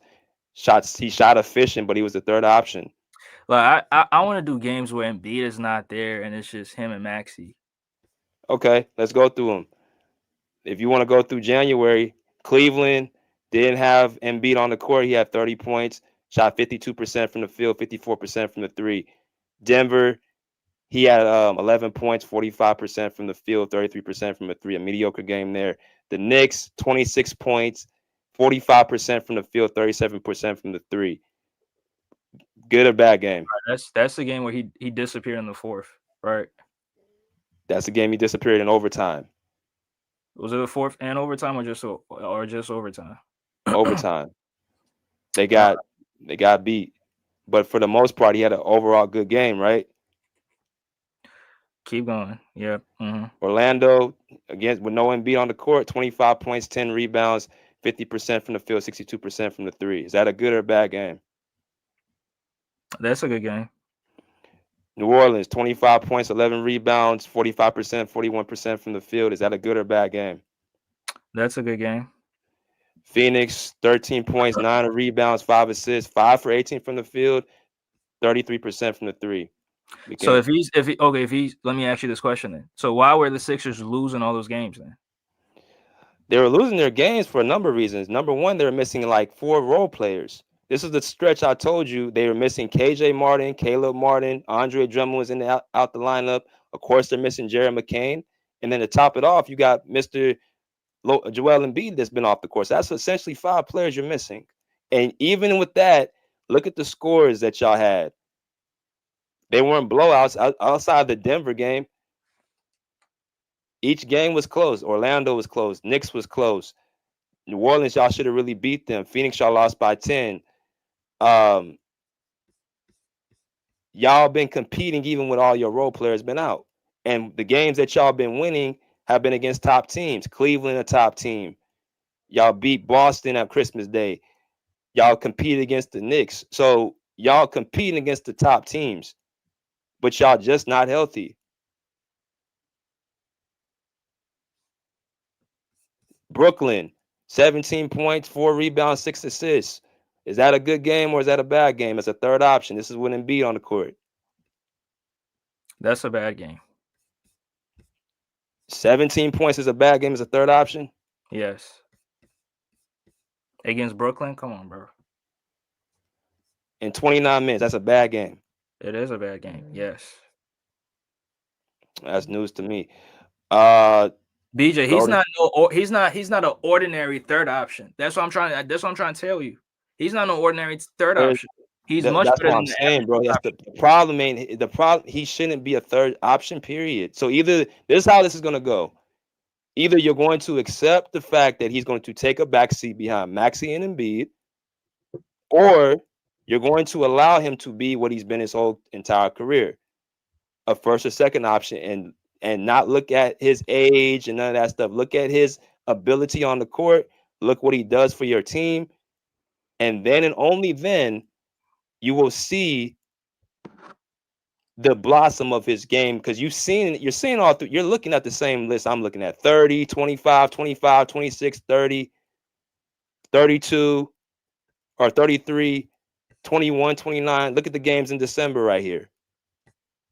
BJ, what if he was getting those points in garbage minutes? Bro, I watched the games. You can't pull that on me. So why was we losing then? Y'all Well, at only least lost when yeah, go ahead. bro, you only started losing games when you lost all your players. Look at this is December. Y'all were We've on been a losing streak. games since the season started with Paul George on the floor. No, no, no, no. Y'all were winning in December when y'all started actually getting a rhythm. Y'all had all these wins in December with all your players on the court. Y'all won. Look at all the dubs y'all had. The only losses y'all had this in the month of December against two teams. That was against Cleveland, against Indiana. Y'all won every other game. Look, BJ, I got the look at the screen. BJ. I'll say this. When you watch Paul George, and I'm not saying every game, and some games where you see that the Sixers really need somebody to get it going scoring wise, he takes a back seat. And that's those are the games where you see Kelly Oubre trying to make something happen, and then he slashes, gets to the basket, and he's trying to finish it with two or three guys. The games that you need him to go off in, he doesn't go off in those games. And there's no way that you can deny that. I No, see it. I'm looking Sixer at the fans screen. see You it. look at the same screen I'm looking at, Andre. BJ, I see it. Sixer fans see it, and that's why Sixer fans have been on this helmet. If he's No, playing, no, no. watch Don't go to Sixer fans don't go all the to the don't go to no, it's me and you. Not don't go time. Now left I'm to just asking. everybody else. Now, Yeah, BJ, I'm I'm just looking asking you you. you are smart enough to look at the screen and see what I see. Now BJ, you I'm say just you've been asking watching the you a question. games. You say you've been watching the games. I'm pulling up the numbers for you to physically see with your eyes. All the games in December, y'all were winning. Y'all were on a streak. You see all those W's, those are wins. Charlotte, Orlando, Chicago, Charlotte again, San Antonio, Boston, Portland, all wins. Utah wins. Y'all go into last month, which y'all toughest month. Problem is that you have all your players. But are we judging the wins? Are we judging his performance? Because as far as his performance, he had his best month last month. I mean, if he's performing at a high level, then the Sixers should win games, right? No, because guess what? Wait, what? You're missing So, your so entire BJ, he you're missing plays. half of your hold on. Mhm. Y'all beat Cleveland. That's the best win y'all had. That's the highest win y'all had. But y'all are missing at what cost does it become everybody needs to be on the court? BJ, You I beat think the Celtics game was the best one. no, his best game, Cleveland. Well, Paul George's best game was no, Oh, he his had best a game. Okay. I thought you said best win. no, well, I think the Cleveland game was the best win. You think? Because Cleveland's the number one team in the East, and in Cleveland, y'all didn't have all your guys. But So at BJ, the end, we played Cleveland the first time where Paul George, Maxey, and Embiid didn't play, and the Sixers they went down the wire with them. It was in the end where Donovan Mitchell put the game away. what game was that? The first game we played against them. No, y'all didn't. And B didn't play. Yeah, that's what I'm saying. Yeah, I'm saying the Sixers competed with them, and it No, went they down to the didn't. They got wire. blew out the gym. No, they did not. Not the first game. The In game that Cleveland, no, it was in Philly. That was the game where Jared McCann was going off. I think he dropped like 35 in that game. okay, okay, now I got you. I'm talking about the okay. The game in Cleveland got blew out the door, but Yeah, they got blown up. Right. y'all finally beat Cleveland, and y'all didn't have y'all team. The fact of the matter is, bro, you're not gonna. I don't know really what you're expecting in terms of a third option. I mean, you're saying like you want him to do this, do that, and the other, but at the end of the day, the only thing that you can really say is that he needs to be more efficient. He needs to be able to play defense, be able to score the ball. He needs to be able to do all these things. But do you have a plan for that to happen? Does there's a plan for because we have Kawhi staying on the corner, and he ain't gonna go against what the coach is saying. If James Harden has that ball and he's the one dictating the offense, is nothing only so much you can do as an off-ball player to get the ball. It's only so much you can do. And that's just really basketball. That's just really like really some real talk when it comes to ball. Like I've been in that situation. I've been the guy who's been the point guard, bro. I dictate who gets the ball, and I've been the guy on the wing waiting for the ball to come to me. So BJ, how about those in the games? Like I'm saying that Kelly Oubre takes more shots than Paul George, where it's not like Maxey's getting them the shots. It's just Kelly Oubre being, having the will and deciding that I'm trying to get it done myself. Let me pull up Kelly real quick. Excuse me. Because it's been a lot of games where Kelly Oubre is taking more shots than Paul George. All right, let me go. Let me go through the games real quick. Let's go through them. The Man, games that he look at took. Zay. Zay funny as Kelly shit. Oubre was cool. Kelly Oubre is a good utility, but you only so many shots. If you averaging 12 points per game, homie, actually 13 points a game, homie, you not there's not too many games you could be taking more shots than the star players if you're only averaging 13 points. So you're saying he took all these games. I'm looking at the games right now. I see 16, 12, 11, 16, 9, 17, 16, 12, 18, 18. You going to shot attempts or points? I'm looking at shot attempts. Okay. Let me see. So for the month of January, Kelly Oubre averaged 17 points per game. Paul averaged 20.5. So how many games was he out shooting him? Let me pull BJ, it up so you can see. I don't track that stuff. I don't track how many games where Kelly Oubre is taking more shots. I don't track that. But when you're watching a game, you can clearly tell that in some games Kelly Oubre is getting the ball and trying to make things happen by himself, where Paul George is taking a backseat, whether he's on the bench or whether he's in the corner somewhere, not wanting to have anything to do with the other team's defense. Pull up the screen, bro. Share your screen. I got you. So And I this got is you. what he's averaging, 17 points a game, bro. That's a good number. That's a good number. But at the same time, bro, if he was averaging more attempts, bro, he would be getting more points than Paul. The only time that he started out shooting Paul is because he became hurt. And I will give you that. When he's hurt, y'all see this right here, 17 points per game. That's what Kelly's averaging. So he's not out shooting them, bro. It may look like it because again, the bar is set so high for him to, How's the bar set so high for him? because you don't, bro. I've never seen a third option. You said it yourself. He's too gifted as a third option. I'm not trying to say.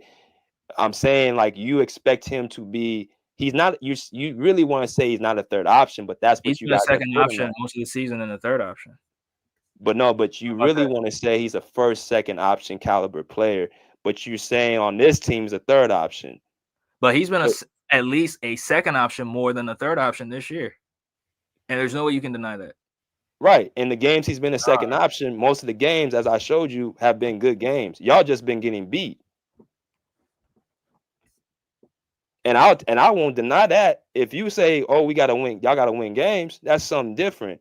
But I just showed you all the games he was a second option with Maxey. Y'all were competing in a lot of those games. When it was in beat against the Knicks, how much did he have? When it was what?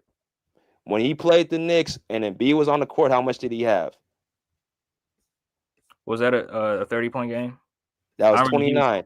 How 20. much did he have? How much did he have against the Knicks the second time when it was just him and Maxey? Oh, you just said 20. Was it 26, 27? 26. So he was a second option, right? Right. So is that a good game for a second option? That's a good game for you. Yep. So again, it's really gonna come to where you put him at, bro. So that's why I'm asking you, So where do you put this? against the Brooklyn Nets as a first option, what did he have? He was trash. I will not deny that, bro. But at the end of the day, if you look at the totality of the season, when he's not hurt, he has done his job. BJ, I'm not trying to hear this hurt shit because you don't keep that same energy with other players. I don't want to hear that. Okay, here's this then. Even without him being hurt, he still has had more good games than bad games. No, he hasn't. Even still, A lot of single digit scoring games. What are you talking about? more good games. I'm going to say it again. When he played us against, it was 8. He had 18 points. There were 7. When he played us, how much did he have against us? I was at the game. I'm going to ask you. I think he had like 17. He had 18. 18. Okay. What do you go from the field? I think He was efficient in that game. I remember that game. I can't tell you exactly. I'm not looking at the stats. I don't want to. But bro, why would you not Okay, want to 7 look for at the 9. numbers, bro? 7 for 9. If that's the case, bro, why would you not want to look at the numbers? BJ, you were talking about stat whores on your stream, and now you want me to look at the numbers? Because that's the only way I can see how bad this nigga playing. If he had 2 points, I'm saying that nigga was trash against Brooklyn. So, bro, you be a stat whore yourself because you got the numbers. No, I'm looking at both things. I don't just look at stats, bro. And at the end of the day, however you want to do I'm just stats, messing with you, man. however you want to do stats, eye test, bro, whatever the case may, I'm breaking everything for it. Okay, from an eye test perspective, what would you grade him so far in this season? A letter grade. 7, a 7, Now I want a letter grade. a C. A C plus, C minus, or a C? I don't do all that plus minus. C. So that's average. He's average. It's below average, bro. But BJ, stop it. For somebody his caliber, that's below average, bro. Nigga, are you not hearing what I'm saying? Andre, stop. What are you Stop okay, what looking. Stop looking at the comments because they ain't over here just going to be trolling as he is. That nigga don't know shit about ball. Let me talk to you for a minute. Oh shit. Dre, at the end of the day, I'm going to talk to you. You've been on my shows. I've been knowing you 3-4 years, right? Let's just have talk. Let's just talk. Mm-hmm. Take him out of the equation. Let's talk about this from a money aspect perspective. I'm going to talk to you. No name on it. Let's talk about money aspect. At the end of the day, when you have a player who is a third option, what is the expectation of a third option in your eyes? But BJ, it's not no regular third option though. Well, so is he a second option? He's a first. What is he? BJ, he's like that. That's what I'm trying to say. He's been a second option more. Excuse me. He's been a second option more than a third option this season because Embiid has not played. Like my guy Sporting Page is saying, Embiid has not played in a lot of games. Embiid's played what, 13, 14 games? Okay, so what was he as a second option with y'all? What would you say him as a second option? What would I say as a second option? What would you grade him as a second when games with him and Maxey? What's the grade? What's your grade you as a second option? As a second C minus. That's okay, based off. Okay, so give it to me based off of what? I'm listening.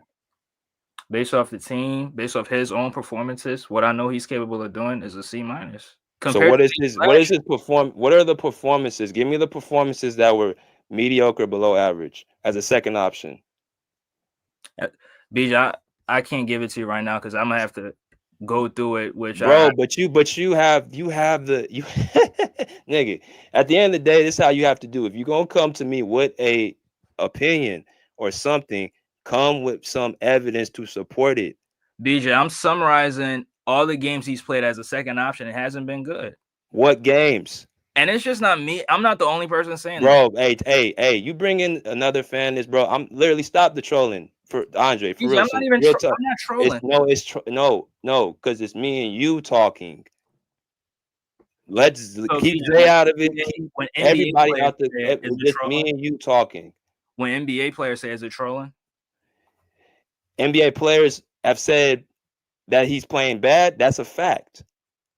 So BJ, but that's not what every NBA player is saying. You're going off of who? Kendrick Perkins? No, I'm not going off Kendrick Perkins. So who are you going off of? Is Jeff Teague not a? Don't start, bro. Stop stuttering. What you mean I'm stuttering? You just who are you going off of, bro? Did Kevin Garnett not make a comment about Paul George? Other players have made comments. I'm just not remembering. He was playing bad in the stretch. The last 5 games, he has been playing like shit.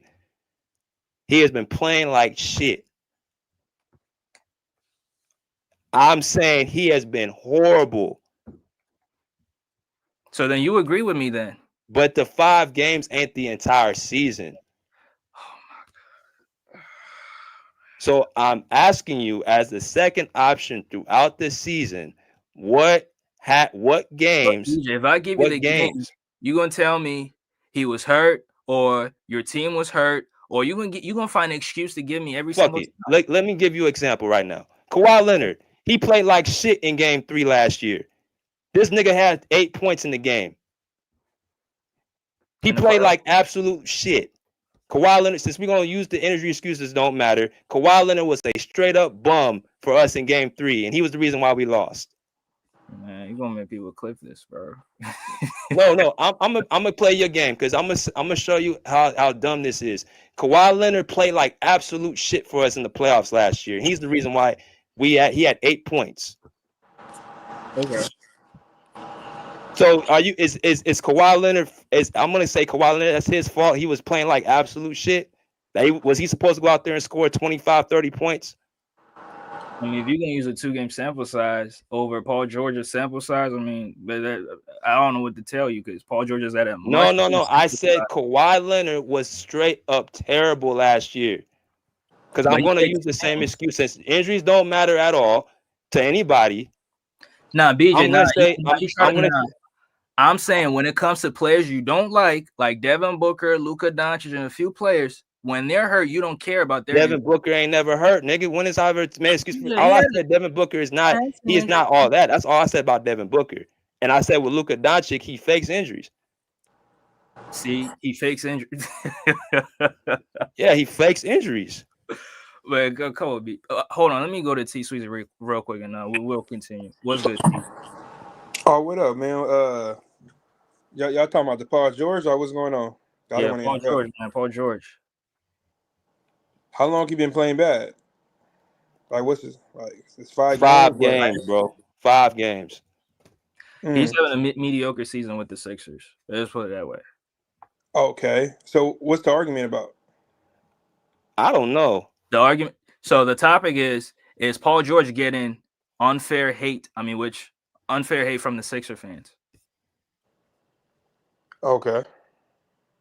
Do you think he's getting unfair hate from Sixer fans? Well, shit, the media is bashing him, feel me? But I didn't know about his injury until BJ said something last week. I mean, yeah, he had hyperextended knees. The season started, so he limped into the season. But he's had a few stretches where he was healthy. He said it himself that he's feeling fine, right? Yeah. So we can only judge him based off what he says and his performances on the basketball court.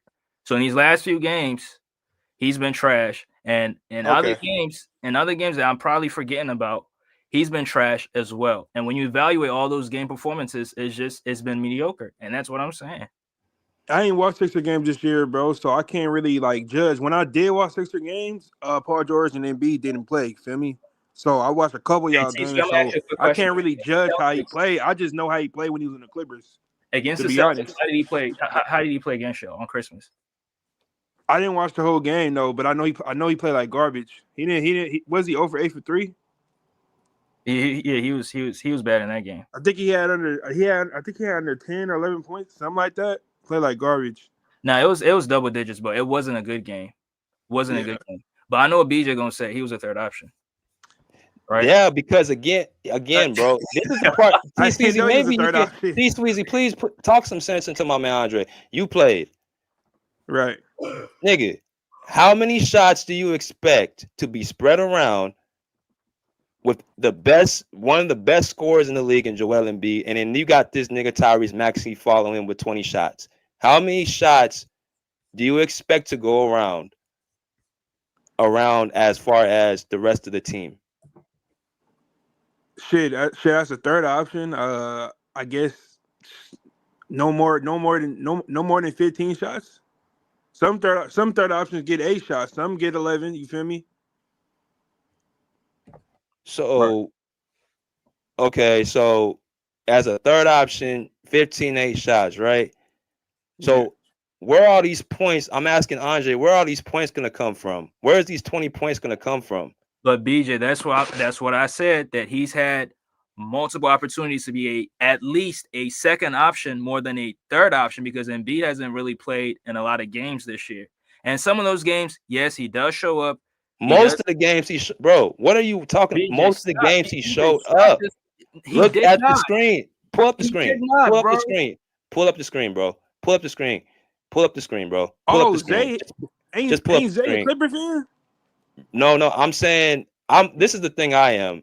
The thing I go when it comes to like narratives and shit, I knock him down. It just so happens that he's the one that has the narrative built. So a lot of times people think, oh, you're a Paul George supporter. No, it's really just anybody that's making up bullshit.